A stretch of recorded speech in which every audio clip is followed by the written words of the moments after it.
Why you won't fight me? Why you want somebody else to fight me? Why you won't fight me? It is what it is. I'm gonna just keep winning. Let's get to it. All right, man, so you guys already know about the upcoming event with Lamont Roach and Tank Davis is going to be taking place in December. Now, they have been talking about who are the other fighters going to be on the undercard. There have been rumors of certain fighters, but there really hasn't been any real confirmations just yet. But Michael Benson did tweet this about Jermall Charlo. He said, Jermall Charlo versus Thomas Cornflake Lamana at super middleweight is reportedly possible for the Gervonta Davis versus Lamont Roach undercard on December the 14th in Houston. I've been waiting for that for a long time. Listen, I know a lot of people have given up on Jermall Charlo, but I haven't, man.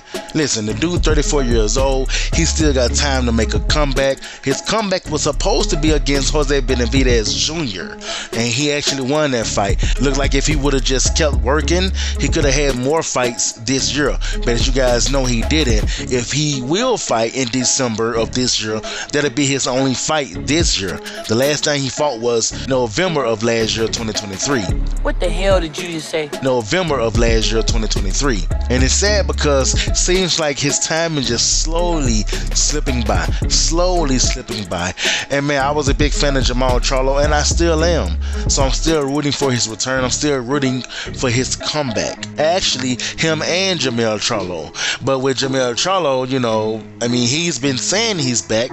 That's what he said a couple months ago, but we ain't heard nothing from him. Like no fights or nothing. It's only been rumors that he also gonna be on this undercard. We just don't know that for sure. But this is what's being reported about Jermall Charlo. Now, this guy Thomas Lamana, I want you guys to understand that this is a nobody. This is the guy who got 5 losses. He's been knocked out several times. So this is just, you know, basically just a comeback fight. Most likely just a tune-up for Jermall Charlo. Even everything that he's been through, you guys remember he is an undefeated fighter. So I'm hoping even when he comes back, he stays undefeated. And this is a good fight for him. This is a good comeback fight for him because he don't need to be going at any real top competition as of right now. And even when he fight this guy Thomas Lamana, and if he win this fight, that could set him up for a Cater Plant fight because this fight will be taking place at super middleweight. Well, reportedly at super middleweight, but I think it was time for him to move up to super middleweight anyway. So I definitely hope that this is real, and I definitely can't wait to see Jermall Charlo back in the ring. In other news, Michael Benson also tweeted this. Vasiliy Lomachenko is reportedly now contemplating retirement from boxing, according to Mike Hoppinger. Hey yo, what the? Listen, I don't see nothing wrong with this, and I know a lot of you guys are gonna say, what? Bro, I want to see him fight Tank. I want to see it as well, but let's be real, man. The dude is already declining. I mean, he's already kind of washed. Now, I know he didn't look washed in his last fight with Kambosos. He actually looked good. He did. But, I mean, I think he's done enough in boxing. The dude had a long amateur career. And then he actually made his name known in the professionals. And he's forged his legacy already. So, would I want to see the Tank fight? Yes, I would. But it wouldn't be good for him, just like it wouldn't be good for Tank. Ain't nobody gonna give Tank credit for beating Lomachenko right now. Just like Lomachenko probably wouldn't have gotten credit if he would have fought Tank back then. And listen, I'm finna say this specifically for the fanboys. The fanboys of Tank, the fanboys of Lomachenko. It's nobody's fault here. Lomachenko's not afraid of Tank, and Tank is not afraid of Lomachenko. But you still got people out there saying that Lomachenko ducking Tank, and then you got people who saying that, well, Tank dug Lomachenko first. Listen, I've said this once and I'll say it again. Floyd Mayweather was the one running Tank's career. My thing is this. They put the person in front of Tank, Tank just fought. He didn't have the power to push whoever he wanted to fight. Floyd Mayweather made the call where he said if Tank is ready or not. Even Bob Arum confirmed this. He said he talked with Mayweather, and Mayweather told him, I'm not going to let my fighter fight Lomachenko right now because he's not ready. So you're going to say Bob Arum is lying? That's what he said Floyd Mayweather told him.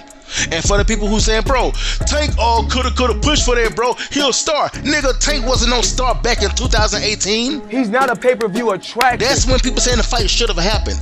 You got to remember, Lomachenko was in his prime at that time, and Tank was experienced, but he wasn't in his prime. Just like right now, Tank is in his prime, but Lomachenko is not. He's out of his prime. He's leaving his prime. So some fights we're just not going to get. Tank didn't have no star power back then to push no fight and force no fight. Not when he worked for somebody and the person he worked for is saying, no, you my money maker and I'm not about to let you fight this guy because I don't think you're ready. There's a possibility that you could lose because this guy is in his prime and you're not that experienced just yet. And you're my money maker. So no, I'm not gonna let you fight him. But now that Tank is not with that person anymore, Tank can make his own moves. He couldn't do it back then. So for anybody who didn't know that, don't let anybody try to lie to you and say Tank could have pushed the fight. No, Tank wasn't even a star back then. He couldn't have done nothing in 2018. Tank's first pay-per-view fight actually was in 2020. In 2018, Tank was just an upcoming boxer, that's all. Now he did have a belt, he had the IBF title, but what does that mean? Okay, he got the title, but is he a star?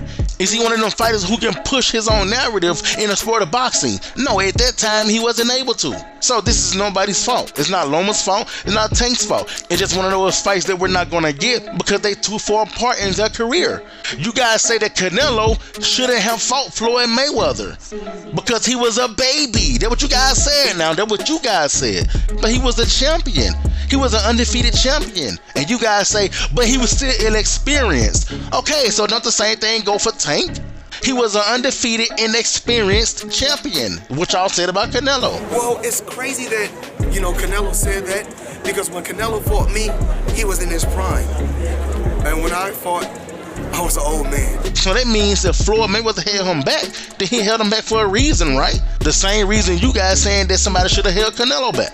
And everybody had their reasons on why they won't fight somebody. Floyd Mayweather had his reasons back then. He felt like there was a possibility of Tank losing back then, and Tank was his money maker. So he wasn't going to let it happen the same way Lomachenko doing right now. He feel like there's a good chance that he could lose, get knocked out. And he don't want that to happen, not at this stage in his career. So he ain't wrong, just like Mayweather wasn't wrong. They both got their reasons. You guys have to understand, this is how the boxing world works. There are just going to be times where we don't get a certain fight because two fighters are just too far apart. That's how it goes. Deal with it.